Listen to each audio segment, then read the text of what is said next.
tenho muita responsabilidade com o que eu falo, né? O princípio da comunicação não é o que se fala, é o que se entende, né? Então eu tenho compromisso com o que eu falo, mas estamos num tempo que tu tem que ter compromisso com o que as pessoas entendem daquilo que você disse, né? Então a gente vai, como você falou aqui no começo, a proposta desse programa em si, dessa live aqui, é fazer as mentes pensarem. E tem um código aqui, como eu disse, né? Então quando a gente fala de anticristo, há muitos que dizem assim, não se preocupa não, porque não será para o tempo da igreja. Só que tem um código, porque o texto não diz que a aparição dele será após arrebatamento, diz que é a manifestação dele. Então provavelmente já está no nosso meio, mas ele não pode se manifestar como o anticristo, né? Há uma diferença, por exemplo, Jesus estava já em Israel, em Jerusalém, né? Na Judéia, não é isso? Galileia, né? Na Galileia. Galileia e Judéia. Jesus andou, depende do momento. Ele ia na Judéia, voltava ali para Galileia. Então ele viveu durante 30 anos ali na Galileia. Mas depois de Jordão ele se manifesta como o Messias, mas já estava ali no meio. Então é mais ou menos a proposta do anticristo também. Já está andando no nosso meio, mas como ungido, né? Porque a palavra Machia é ungido. Sim. Ele não se manifestou. O espírito do anticristo, como a gente falava anterior aqui, ele já está no meio, porque a gente, desde muito antes, né? Vale a pena, você que está nos assistindo, nos ouvindo, hoje nós vamos dar um passeio aqui pelas escrituras, porque é válido, né? Sempre é tempo de se socorrer do texto para prestar alguns esclarecimentos. Então eu já convido você que está aí a fazer essa leitura com a gente, da primeira epístola de João, no capítulo de número 2, versículo de número 18, que já dá algumas pistas disso aí que nós estamos falando. E diz assim: filhinhos, é a última hora, e como vós ouvistes que o anticristo há de vir, e mesmo agora há muitos anticristos. Por isso sabemos que é a última hora. Bom, isso aqui foi escrito no primeiro século. Primeiro século, para esclarecer, talvez para quem esteja ouvindo, são os 6 primeiros anos depois que Cristo nasceu, foi levado à crucificação e que ressuscitou. Então ali, essas primeiras comunidades são consideradas a igreja do primeiro século, a igreja primitiva, né? Então, ali naquele momento, João já disse, muitos anticristos. Muitos anticristos quem são?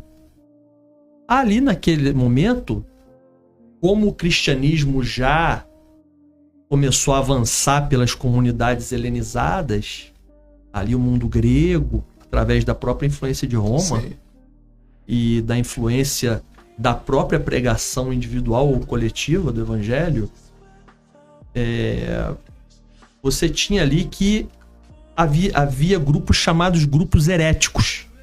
E o mundo, filhinhos, é a última hora. Ou seja, desde a hora que Jesus ele vai e proclama Tetelestai no Gólgota.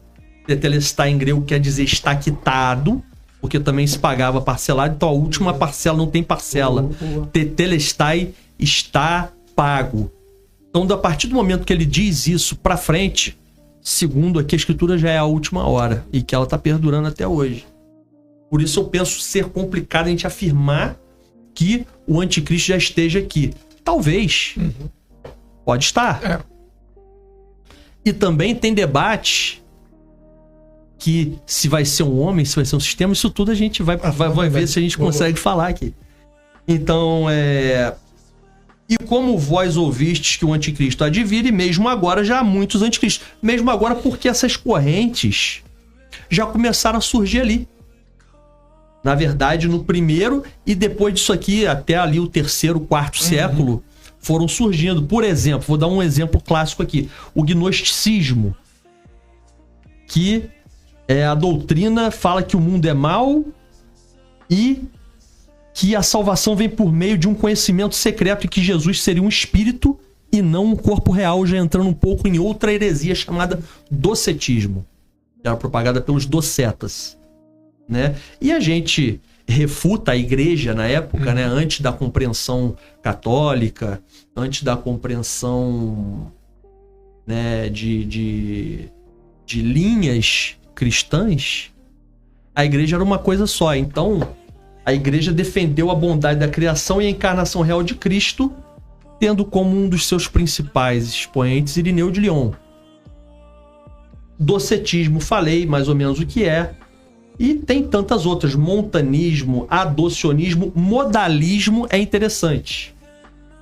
Que muitas vezes, quando a gente fala no conceito de trindade, estamos falando disso aqui hoje, Deus Pai, Filho e Espírito Santo, muitas pessoas falam assim, não, mas Deus, ele é um só, mas ele se manifesta de 3 maneiras. Isso aí, se a gente for pegar o conceito do modalismo, é uma heresia. Porque o modalismo diz isso, é como se Deus tivesse máscaras. Né? Então, o trinitarismo é uma coisa delicada também de se mexer. Veja o terreno que a gente está hoje, é um terreno complicado. Porque Deus, a gente tem que saber o seguinte, do conceito trinitário a gente tem que levar o seguinte, ele é um e também são 3, porque Deus é relacionamento. E o trinitarismo, a natureza trinitária, vem trazer pra gente essa intenção de relacionamento de Deus. Então, nessa primeira fala nossa, trazer isso eu acho interessante, né? Que a última hora, ela vem até agora. É interessante, porque a gente sabendo disso, a última hora ela termina, porque, né, até certa vez eu vi falar, bom, se João escreveu quase 2000 anos atrás, e era a última hora, então nós estamos aos segundos. Só que é interessante porque tem que saber de que hora que João está falando, porque os profetas profetizaram sobre o grande dia do Senhor, o grande e terrível dia do Senhor. Então, se nós estamos na última hora, de acordo com a fala de João, ele está falando de algo que vai ser concretizado, fechado, para que aconteça o dia do Senhor. Porque se falta 1 hora, não bate. Falta 1 hora para que Cristo se manifeste. E depois de 1 hora, um dia, né? Que, na verdade, na linguagem dos profetas, esse dia é um dia profético, né? É um dia de 7 anos, que é a grande tribulação. Então é interessante a gente se posicionar nisso, assim, em qual parte da história nós estaríamos vivendo agora. Porque nós estaríamos em qual ponto do Apocalipse? Dos selos? Eu creio que os selos, né? Apocalipse 5. É quando os selos começam a ser abertos ali. Para mim, ali que dá começa o start ali para a grande tribulação. O que você acha disso? A verdade é, nós temos essa inclinação de buscar saber, mas a gente está onde, que hora? A gente pode fazer isso, a gente pode tecer imaginações, conjecturas, mas nunca certeza, baseado dentro de uma grande verdade bíblica. E quem tiver a Bíblia, quiser abrir de uma vez, eu peguei o versículo aqui para poder adiantar, é Mateus 24, 36. Isso é bom. Para a gente poder ter um ponto de partida, porque a gente pode, com o nível de informação e com a sede de conhecimento, a gente tende a isso, sabe, o pastor Marcelo? Pode ser Marcelo, fica à vontade. Marcelo, a gente tende a isso. A falar, mas isso aqui, mas esse é agora. Mas só que se a gente forçar muito isso, não, mas aonde que a gente tá?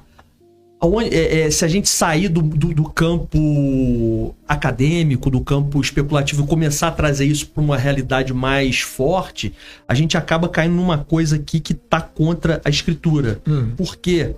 Porque Mateus 24, 36 diz: mas daquele dia e hora nenhum homem sabe, não, nem os anjos do céu, mas unicamente o meu Pai. Então, eu creio que vai ser uma coisa surpreendente. A Bíblia também vai dizer, o dia que ele vier vai ser como um ladrão que vem à noite. Ninguém sabe o dia nem a hora. Então vai ser uma coisa que vai surpreender. Isso eu posso te garantir. Isso é uma verdade. Que vai ser surpreendente, vai. Agora, se eu tivesse que dizer, eu penso que a gente tá...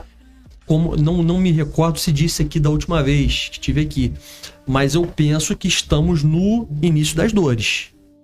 Princípio de dores. Porque, veja, vivemos num mundo globalizado. Se vivemos num mundo globalizado, mais ou menos informação.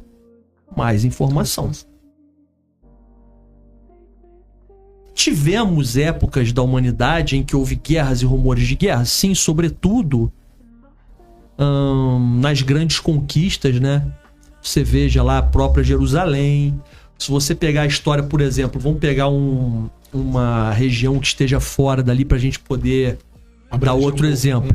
Você pegar ali a ilha do Reino, as duas ilhas, né, que compõem o Reino Unido, a ilha maior, que é a Grã-Bretanha, e a ilha da Irlanda, aquela região mudou de governo sucessivamente, sobretudo durante a Idade Média, sobre governos diferentes, sobre influências diferentes e muita guerra. E naquela época a informação corria também ali, lento, mas corria. Agora hoje, olha quantas frentes nós temos simultaneamente, porque veja, pra gente falar guerra e rumor de guerra, a gente precisa supor que todo mundo vai ter acesso e vai saber. Porque naquela época, por mais que soubesse, não era uma coisa como é hoje. Forte, né? E hoje, além de termos o veículo da informação, que a gente sabe praticamente na mesma hora, tem várias frentes no Oriente e no Ocidente. Tem vários focos de tensão mais no Oriente. Né? Vejo mais no Oriente. Então, sobretudo no início até o fim do século XX e agora também no século XXI, essas tensões todas que estamos vivendo. Então eu penso que se eu tivesse que falar sobre isso, eu diria que nós estamos nessa época. Guerra, rumor de guerra, princípio de dores. Bom, segundo a minha leitura, eu não vejo Jesus falando sobre o arrebatamento. Paulo fala, né? Até quando Paulo menciona pela primeira vez esse assunto, ele vai dizer assim: eis que vos digo um mistério. Ou seja, até Paulo estava ocultado isso. Cristo aí não fala sobre arrebatamento, já pegou essa?